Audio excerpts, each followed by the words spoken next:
Hi అందరికీ నమస్తే, welcome to విశ్వ రహస్యం. ఫ్రెండ్స్, మీరు ఈ వార్త వింటే కనుక మీకు ఒళ్ళంతా రక్తం ఉడికిపోతుంది. ఎందుకంటారా, ఎంతో కష్టపడి మనం అయోధ్య రామ మందిరాన్ని నిర్మించుకున్నామా, ఇప్పుడు అయోధ్య రామ మందిరానికి బాంబు బెదిరింపులు వస్తున్నాయి.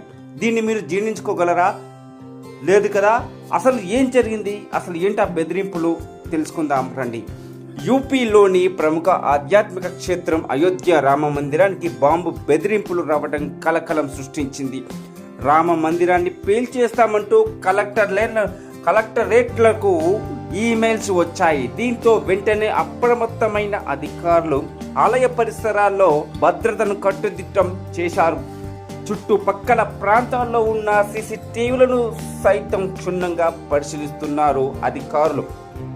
అలాగే ఈ మేరకు అయోధ్య సైబర్ క్రైమ్ పిఎస్లో కేసు నమోదు చేశారు.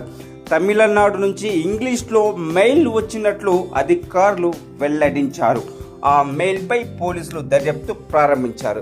అయితే అయోధ్య రామాలయాన్ని పేల్చివేస్తామని బెదిరింపులు రావడం ఇదేమి కొత్త కాదు, మొదటిసారి అసలే కాదు.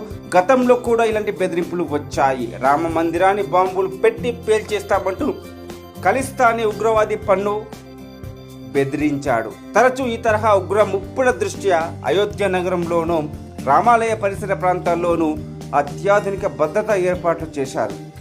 అంతేకాదు, మొత్తం ప్రాంతాన్ని డ్రోన్ నిఘాలోకి తీసుకొచ్చారు.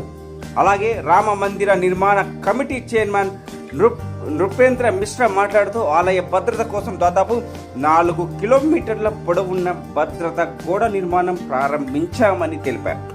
ఈ గోడ నిర్మాణాన్ని ఇంజనీర్ ఇండియా లిమిటెడ్ అనే సంస్థ నిర్వహిస్తుందని, ఈ గోడ నిర్మాణం 18 నెలల్లో పూర్తి కానుందని ఆయన వెల్లడించారు.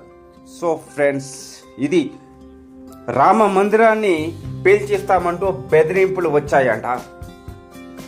రామ మందిరాన్ని కాదు కదా, భారతదేశంలో ఏ మందిరాన్ని ఎవరు ఏమీ చెయ్యలేరు.